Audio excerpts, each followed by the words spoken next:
Before we eat, let's all thank Olivia for teaching us what not to do with a college degree. I heard the words before I saw his face. My dad stood at the head of the table, wine glass raised, looking right at me. There was awkward laughter. My cousins snorted. My aunt covered her mouth. Mom muttered from her seat. She tries, bless her heart. Dad wasn't done. He smiled that tight smile he always used when he wanted to sound polite but meant the opposite. 34 years old and still can't get it together. You're the family embarrassment. I gripped my fork so hard my knuckles went white. I could feel every pair of eyes on me. My brother smirked. My sister looked down at her phone like she was bored. The room felt too hot, too small. Then a calm male voice came from the end of the table. Actually, sir, there's something you should know. My name is Delaney Brooks. I'm 34 years old. I work as a financial advisor at a small-town credit union. It's not flashy. I don't drive a luxury car or post about vacations in Europe. I live in a modest apartment, pay my bills on time, and help people rebuild their credit scores one meeting at a time. I grew up as the middle child. My older brother was the favorite. My younger sister was the one they always praised. I was just there. They thought my career was boring, safe, unimpressive. My brother flips houses and talks big. My sister has thousands of followers online and calls herself a brand ambassador. Me, I just kept my head down and did the work. I spent years paying off student loans. I saved carefully. I helped clients who had nothing turn their finances around. My dream is to open a community financial literacy center one day, something real, something that lasts, but none of that mattered to my family. I wasn't rich. I wasn't glamorous. I wanted my dad to say he was proud of me, just once. I wasn't rich or glamorous, but I had something they didn't expect. Let me take you back to where this all started. Not just Thanksgiving dinner, but years before that, to the moment I realized I would never be enough for them. I was 22 when I graduated college, business degree with a focus in finance. I had worked 2 jobs to pay for school. I studied late into the night while my roommates partied. I graduated with honors. I thought my family would be proud. My brother had dropped out of college after 1 semester. He said formal education was a waste. He started flipping houses with money he borrowed from Dad. He made 1 good sale, and suddenly he was a genius. The golden example. My sister never even applied to college. She started an Instagram account when she was 19, posted photos of herself at coffee shops and boutiques. Brands started sending her free products. She called it entrepreneurship. My parents called it brilliant. When I walked across that stage to get my diploma, my dad was on his phone. My mom clapped politely. My brother didn't even show up. My sister posted a story about brunch she was having across town. That night at dinner, I told them about my job offer at the credit union. Starting salary wasn't huge, but it was stable. Benefits, retirement plan, room to grow. Dad said, "A credit union, that's it." My brother laughed. "You spent 4 years in school to become a bank teller." I tried to explain. I told them it wasn't just a teller position. I would be working with clients, helping them understand loans, credit, financial planning, building relationships, making a difference in people's lives. My sister looked up from her phone long enough to say, "Sounds boring." And that was it. That was the moment I understood. Nothing I did would ever measure up, not because it wasn't valuable, but because it wasn't flashy. It didn't make for a good story at parties. It didn't come with a luxury car or a verified checkmark. So I stopped trying to impress them. I focused on my work. I showed up every day. I learned everything I could. I took extra courses in financial analysis. I studied risk assessment. I became the person clients trusted when they had nowhere else to turn. Mrs. Ramirez was my first major success story. She came into the credit union with a credit score in the low 400s. She had medical debt from her husband's cancer treatment. Collection agencies were calling her every day. She was about to lose her house. I sat with her for 3 hours on a Tuesday afternoon. We went through every bill, every account, every option.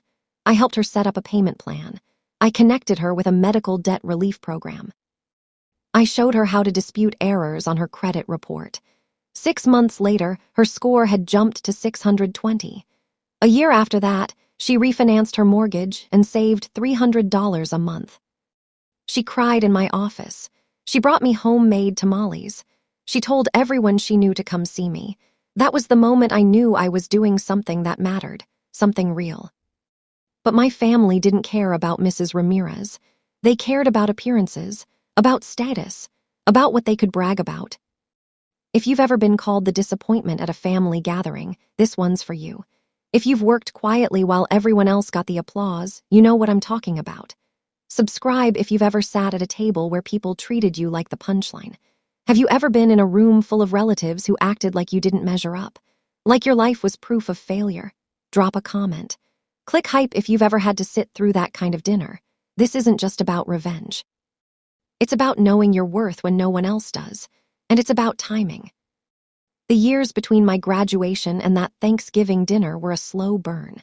It wasn't one big betrayal. It was 1,000 small cuts. Family dinners where my brother dominated the conversation with stories about his latest deal. Holiday gatherings where my sister handed out PR packages to relatives and everyone oohed and awed. Birthday parties where I was asked to help set up and clean up, but never mentioned in the toasts. I watched my brother buy a new truck with money from a house flip. Dad clapped him on the back and called him a natural businessman. I watched my sister get invited to influencer events and post about her glamorous life. Mom shared every single post and told her friends her daughter was famous. I bought my first car at 25. It was used, a reliable sedan with good gas mileage. I paid cash. No loan, no debt. I was proud of that. I had saved for 2 years. At Sunday dinner, my brother saw it in the driveway. He laughed. "That's the car you saved up for. I could have gotten you a deal on something way better." Dad shook his head. "You should have asked your brother for help." I said, "I didn't need help. I wanted to do it myself." My sister wrinkled her nose. "It's kind of sad, like a grandma car." I stopped talking about my accomplishments after that. When I got promoted to senior advisor, I didn't mention it. When I was asked to lead a financial literacy workshop at the local high school, I went alone. When I paid off my student loans 3 years ahead of schedule, I celebrated by myself with takeout and a movie. I learned to keep my wins private, because sharing them only invited comparison, and I always lost. But I kept working, I kept growing. I took on more responsibility at the credit union. I started reviewing loan applications, small ones at first, personal loans, auto loans, then bigger ones, business loans, commercial real estate. I was good at it. I could spot inconsistencies. I could see when numbers didn't add up. I could read between the lines of financial documents and find the risks others missed. My supervisor noticed. Mr. Halpern noticed. He was the regional manager. He had been with the bank for 30 years. He didn't waste words. He didn't give compliments unless they were earned. One afternoon, he called me into his office. He told me he was recommending me for a promotion, senior financial risk analyst. It came with a significant raise, more authority, a role in approving or denying major loans. I was stunned. I asked him why he chose me. He said, "Because you care about getting it right, not about getting it done fast. That's rare." I accepted, but I didn't tell my family. I knew how it would go. They would find a way to diminish it, to compare it to something my brother or sister had done, to make it smaller than it was. So I kept it to myself. I moved into my new role quietly. I reviewed applications with the same careful attention I always had. I flagged risks. I protected the bank. I protected clients from taking on debt they couldn't handle. And then, 6 months after my promotion, my father's loan application crossed my desk. The toast didn't stop with embarrassment. Dad kept going. He made a joke about my used car. He asked if I'd ever consider upgrading my apartment or if I was planning to live like a college student forever. My brother jumped in. He started talking about his latest investment property. "High risk, high reward," he said. "Big returns coming any day now." My sister laughed and said I should start a budgeting course for broke people. The table erupted. Even my aunt leaned over and whispered loud enough for me to hear. She never aimed high enough. Dad looked right at me. His voice dropped, but it still carried. "You could have been something if you tried." I set my fork down. My voice came out steady, calm. "I did try." There was a guest at the table. Mr. Halpern, the bank manager from the regional office. Dad had invited him because he was trying to secure a business loan. Mr. Halpern had been quiet all night, polite, professional, but now he shifted in his seat. He cleared his throat. His face changed. He looked at my dad and said, "I can't stay silent after what I'm hearing. But before I tell you what happened next, you need to understand the full picture. You need to know what led to that moment. The years of being overlooked, the pattern of dismissal, the way they built their lives on a foundation I didn't even know was crumbling." My brother's real estate business looked successful from the outside. He posted photos of properties, before and after shots, sold signs in front of renovated homes. He drove a leased Range Rover. He wore expensive watches. He talked about his portfolio like he was a mogul. But I knew the truth. Because I worked in finance, because I understood debt, I could see the cracks. He was over-leveraged. He bought properties with minimal down payments and maximum loans. He renovated them with borrowed money. He counted on flipping them fast to cover the interest. When the market slowed down, he started struggling. He listed properties that sat for months. He dropped prices. He took losses. But he never admitted it. He kept up appearances. He kept talking big, and my parents kept believing him. My sister's influencer career was even more fragile. She had followers, sure, but most of her income came from trades, free products in exchange for posts. She got paid occasionally, but not enough to live on. She still lived at home. She borrowed money from our parents regularly. She called it investments in her brand. But at family gatherings, she was treated like a celebrity. People asked for her autograph as a joke. They wanted to be in her photos. They acted like she had made it. And me, I was the one they pitied, the one who played it safe, the one who would never take risks or dream big. The first blow came early. Dad had always dismissed my work. That night, he said it out loud in front of everyone. He called credit unions places for small thinkers, people who were afraid to dream big. He said I could have gone into investment banking, corporate finance, something prestigious. Instead, I chose to work with regular people in a regular building doing regular things. My uncle nodded. "She's too cautious, that's her problem." My cousin added, "Yeah, you gotta take risks in life, Delaney." I wanted to scream. I wanted to tell them that I took risks every day, that I risked my reputation every time I gave a client honest advice instead of what they wanted to hear, that I risked my career every time I flagged a loan that someone higher up wanted to approve, that I put my integrity on the line constantly in ways they would never understand. But I didn't say any of that. I just sat there, silent. Later in the kitchen, my mom pulled me aside. She was loading dishes into the dishwasher. She didn't look at me when she spoke. "Don't make a scene tonight," she said. "Your brother is going through a hard time. This dinner is good for him. Let him have this." I stared at her. "What about me?"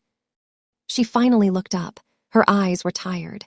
"You're strong, Delaney. You can handle it. Your brother needs the encouragement more." That's when I realized it. They didn't care about effort. They didn't care about stability. They only valued what looked impressive, what they could brag about. I wasn't flashy, so I didn't count. I wasn't strong. I was just convenient to ignore. The second blow came weeks before Thanksgiving, but I only found out about it that night. After dinner, my dad pulled my brother aside in the living room. I was walking past with empty glasses and I heard them talking. Dad said, "Once this loan goes through, we'll finalize the paperwork. The property will be in your name. You'll be set." My brother said, "What about Delaney and Jess?" Dad waved his hand. "Jessica doesn't need it. She's got her own thing, and Delaney wouldn't know what to do with property anyway. You're the one who understands business." I stood in the hallway, frozen. They were talking about the family property, the land my grandfather had bought 50 years ago, the land I had spent childhood summers on, the land I thought would be divided equally among the three of us. Dad had already decided. My brother would get it all, and I wasn't even part of the conversation. I walked back to the kitchen. I set the glasses down carefully so they wouldn't shake in my hands. I felt like I was underwater, like I couldn't breathe right. My sister came in scrolling through her phone. She glanced at me. "You okay? You look weird." I didn't answer. She shrugged. "By the way, I'm doing a collaboration next month. Family lifestyle brand. They want the whole wholesome family thing. But I told them it's just gonna be me, Mom, Dad, and Connor. You don't really fit the aesthetic." I looked at her. "What?" She didn't even have the decency to look uncomfortable. "It's not personal. It's just like you're not really aspirational, you know? The brand wants people who look successful, put together. You're more, I don't know, normal."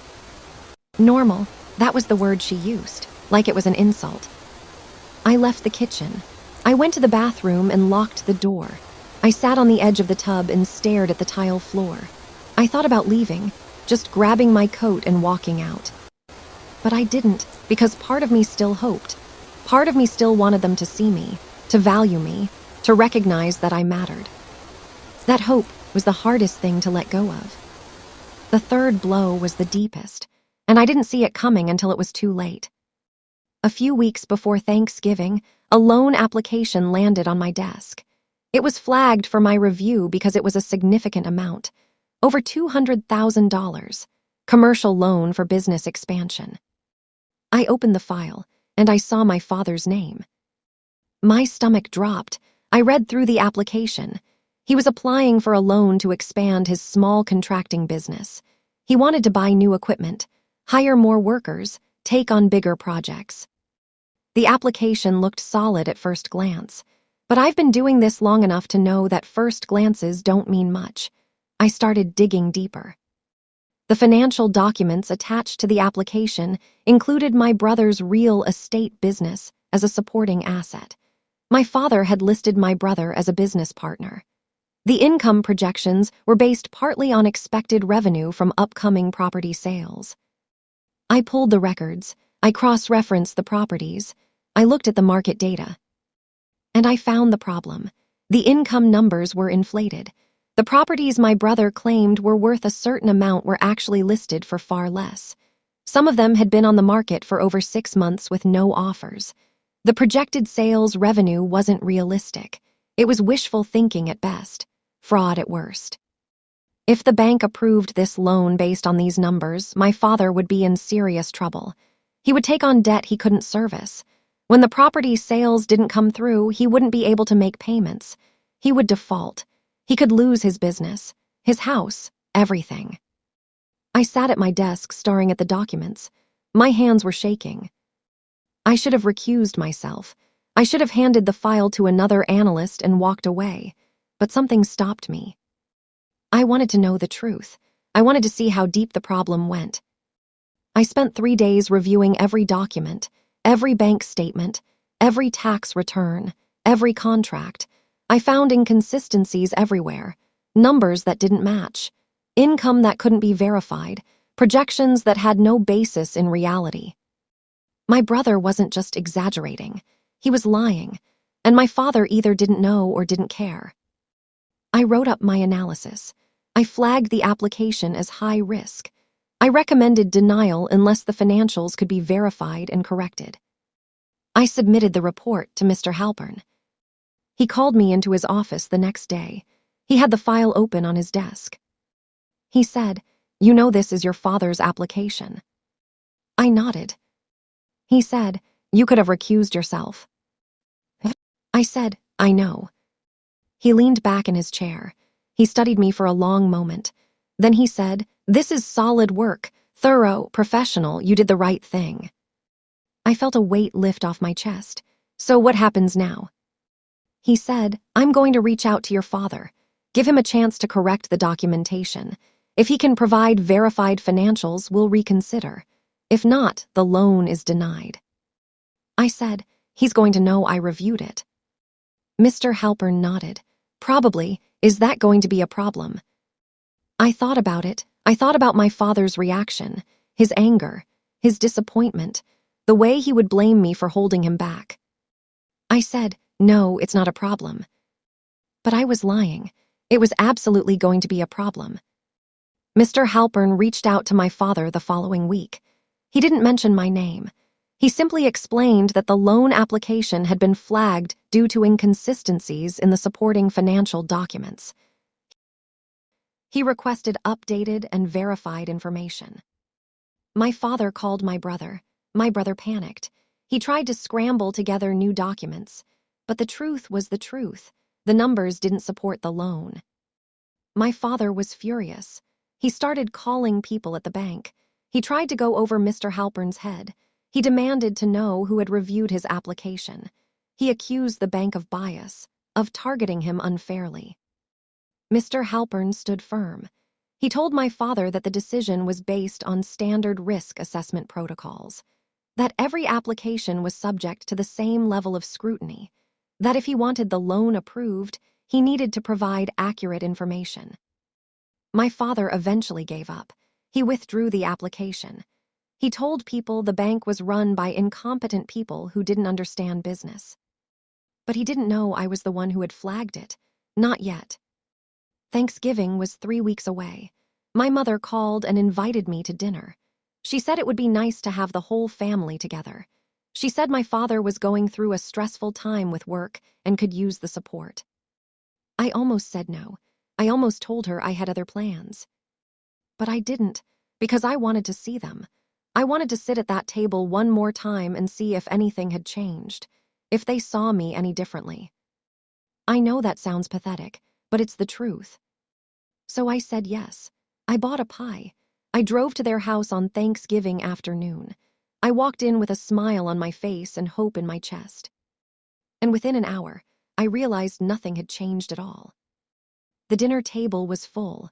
My parents, my brother and his girlfriend, my sister and her latest boyfriend, my aunt and uncle, 2 cousins, and Mr. Halpern. I was surprised to see him. I didn't know my father had invited him. My mother explained that Dad had invited him as a gesture of goodwill, to show there were no hard feelings about the loan situation, to keep the relationship friendly in case he wanted to apply again in the future. I felt sick.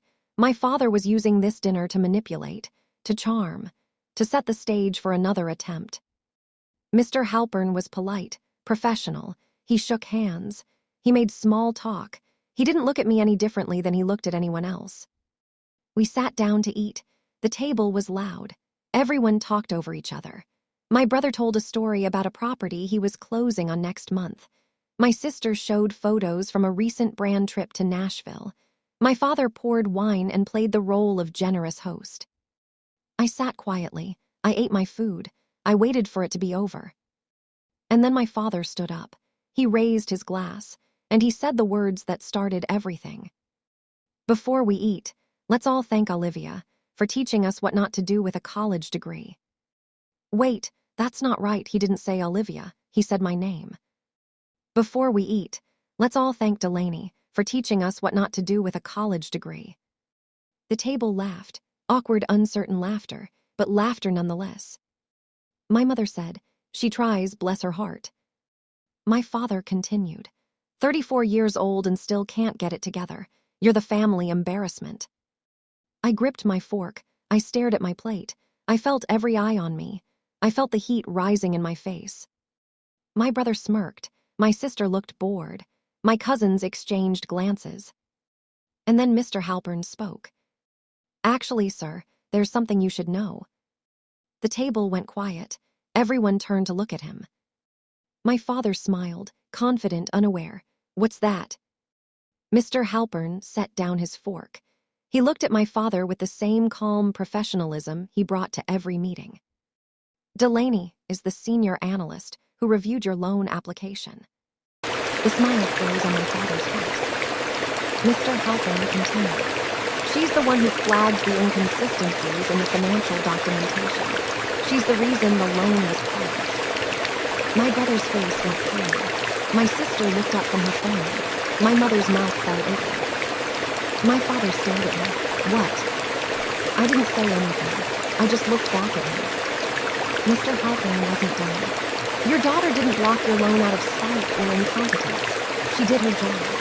She identified significant risks in the application. Risks that would have put both you and the bank in a dangerous position." My father's face turned red. You're telling me my own daughter sabotaged my business.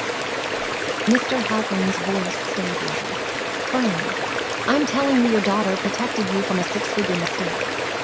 He reached into his jacket pocket and pulled out a folded piece of paper. He unfolded it and placed it on the table. The income projections tied to your son's real estate business were inflated by approximately 40%. The properties listed as assets were overvalued based on current market data. If we had approved the loan based on those numbers, you would have defaulted within 18 months.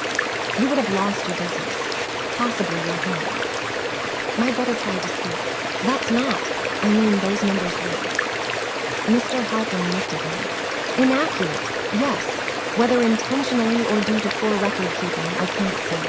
But the result is the same. My uncle shifted uncomfortably. My aunt stared at her plate. My cousins looked like they wanted to disappear. Mr. Halpern turned back to my father. Your daughter spent 3 days reviewing your application. She cross-referenced every document. She verified every claim. She did more work on your file than she was required to do, because she wanted to be absolutely certain before making her recommendation. My father's voice was tight. She could have come to me. She could have warned me. Mr. Halpern shook his head.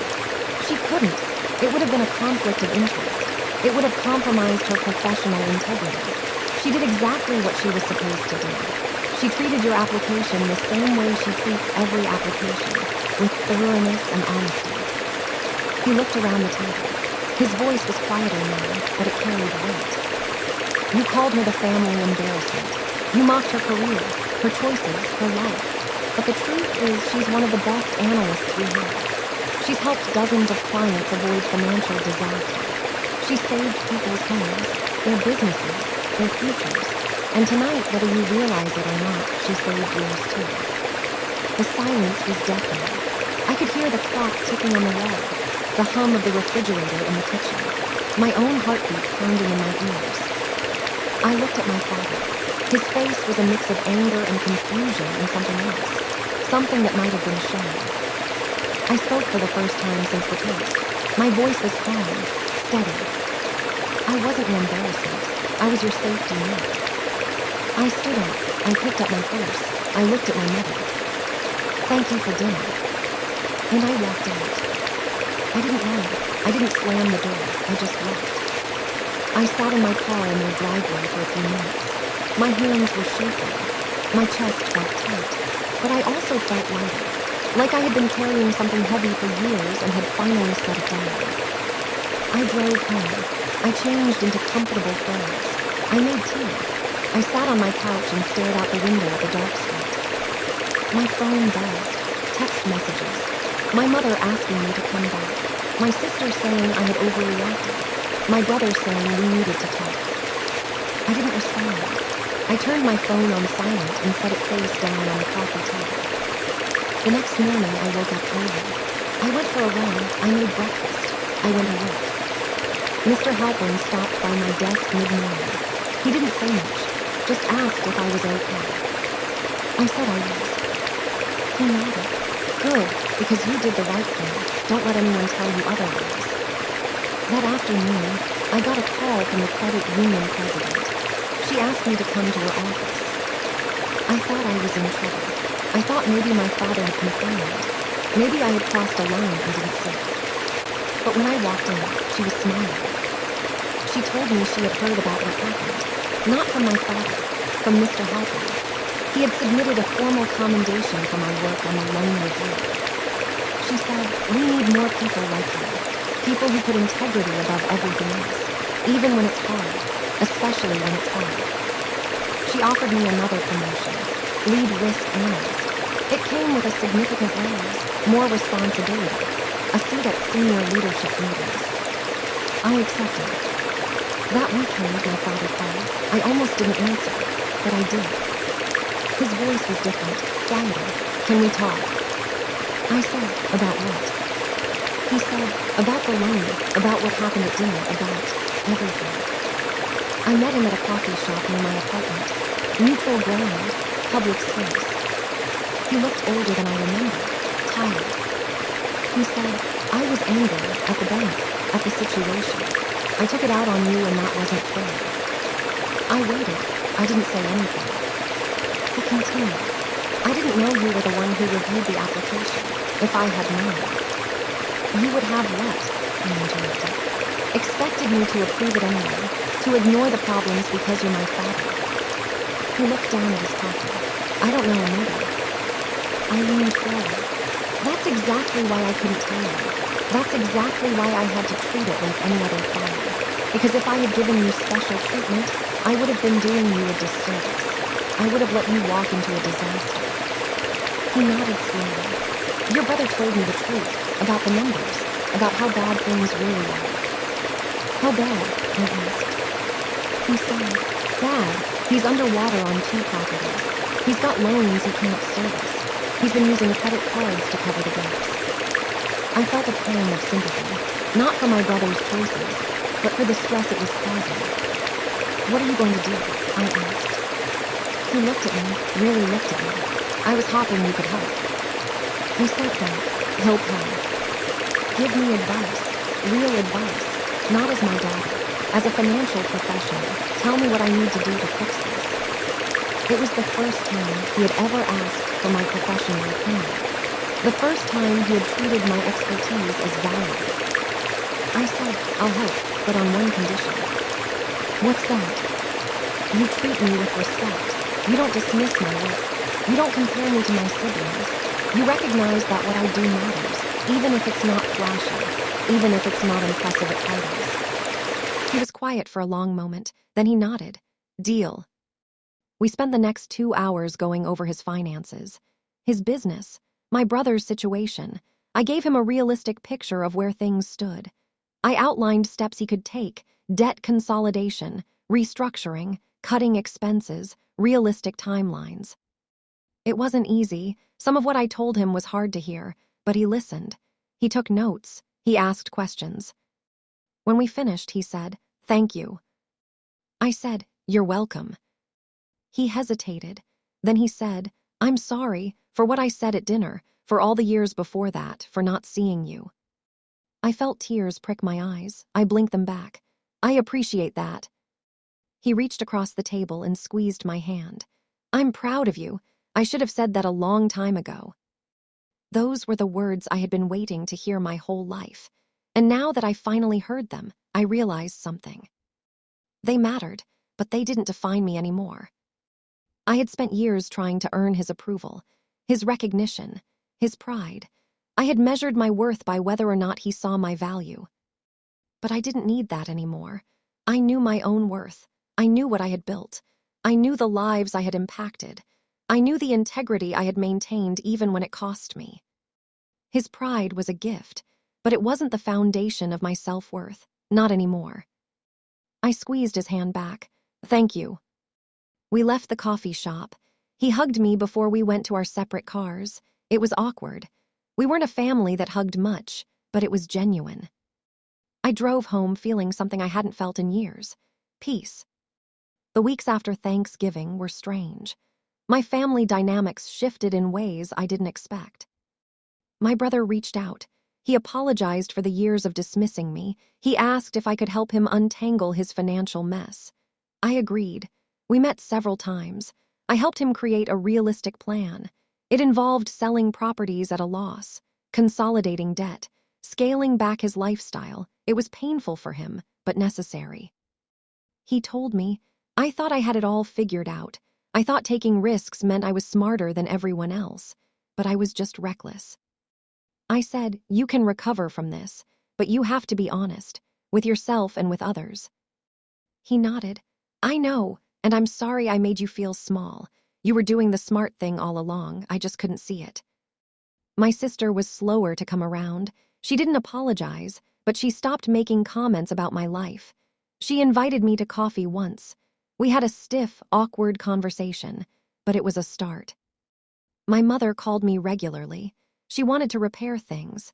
She said she had always been proud of me but didn't know how to show it.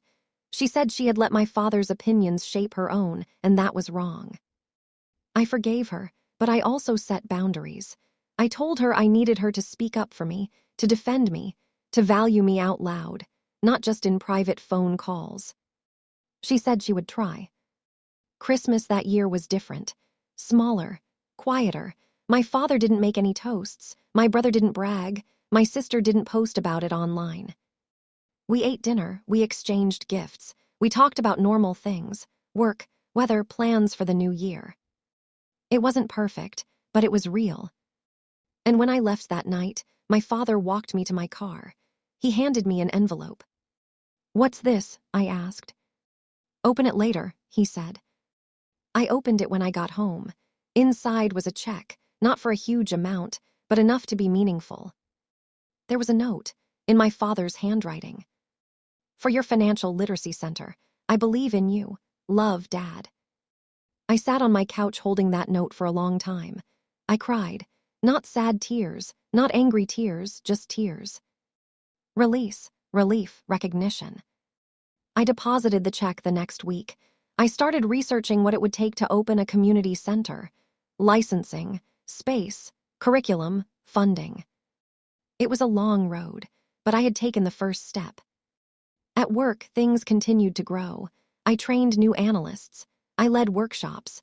I built a reputation as someone who was fair, thorough, and trustworthy. Clients started requesting me by name. People I had helped years ago referred their friends and family. My calendar filled up. Mr. Halpern told me I was on track for another promotion within 2 years. Director level. I didn't take it for granted. I worked hard. I stayed humble.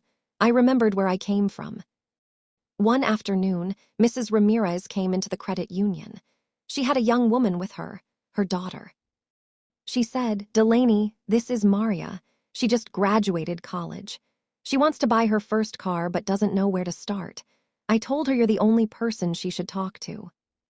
I smiled. I'd be happy to help. We sat down. I walked Maria through the process. How to check her credit, how to get pre-approved for a loan, what interest rates to expect, how to negotiate with dealers.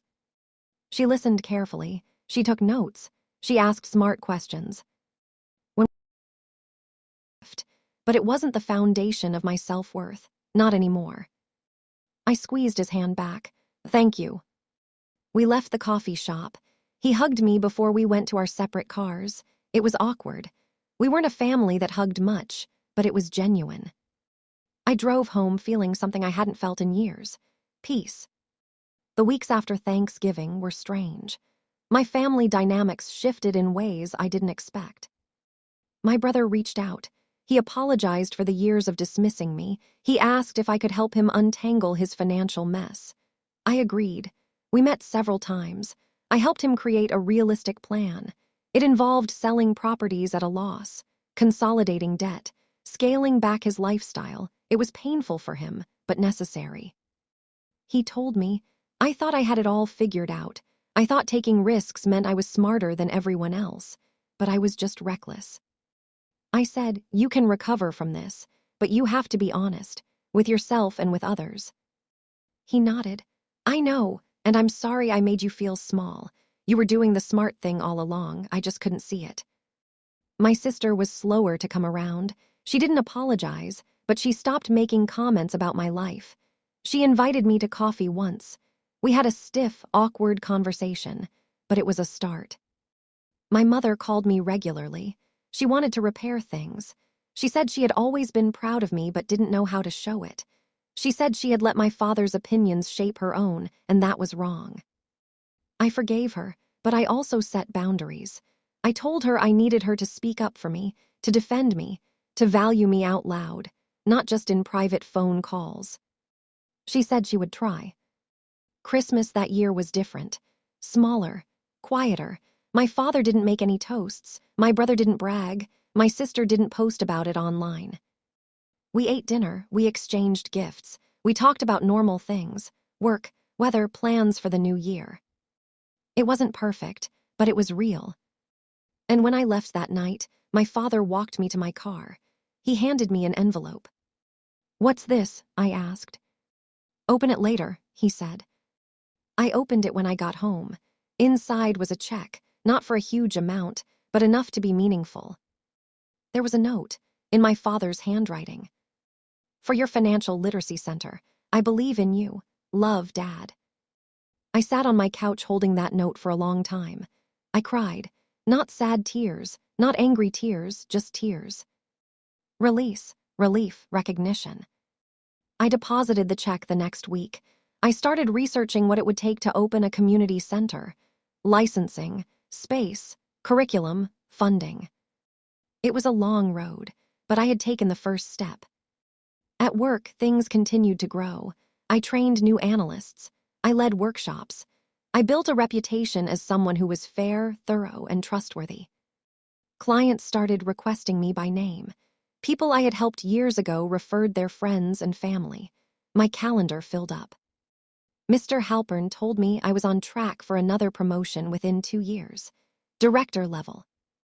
I didn't take it for granted. I worked hard. I stayed humble. I remembered where I came from. One afternoon, Mrs. Ramirez came into the credit union. She had a young woman with her, her daughter. She said, "Delaney, this is Maria. She just graduated college. She wants to buy her first car but doesn't know where to start. I told her you're the only person she should talk to." I smiled. I'd be happy to help. We sat down. I walked Maria through the process. How to check her credit, how to get pre-approved for a loan, what interest rates to expect, how to negotiate with dealers. She listened carefully. She took notes. She asked smart questions. When we finished, she said, "Thank you so much. My mom has told me about you for years. She says you changed her life." Mrs. Ramirez beamed. "She did, and now she's going to help you too." That moment reminded me why I did this work. Not for recognition, not for status, but for moments like that, for people like Maria and Mrs. Ramirez, for the quiet, steady impact that built over time. I wasn't the family embarrassment. I never had been. I was the foundation, the steady presence, the one who showed up and did the work even when no one was watching. And that was enough, more than enough. If you've ever been called irresponsible or not successful enough, drop a comment. Tell me your story. If you've sat through a family gathering where you felt invisible, I see you. Steady growth beats flashy risk every single time. Subscribe for more stories about underestimated strength, about people who build quietly and let the results do the talking. Click hype to help this story reach someone who needs it. Someone sitting at a table right now, waiting for their moment. Because here's what I learned. Your worth isn't determined by how loudly you live. It's not measured by how many people applaud. It's not defined by whether your family understands what you do. Your worth is in the work itself, in the lives you touch, in the integrity you maintain, in the foundation you build brick by brick when no one is looking. Flashy success gets attention, but quiet strength builds legacies. My brother's house flips made headlines at family dinners, but Mrs. Ramirez's house is still standing because I helped her keep it. My sister's Instagram posts got thousands of likes, but Maria is driving a reliable car with a loan she can afford because I taught her how. My father wanted a loan that would have destroyed him, but I stopped it, even when it cost me, even when it hurt. That's the difference between looking successful and being solid. One is performance, the other is foundation. I'm not saying my way is the only way. I'm not saying everyone should choose stability over risk. Some people thrive on big bets and bold moves, and that's okay. But don't let anyone tell you that quiet work doesn't matter.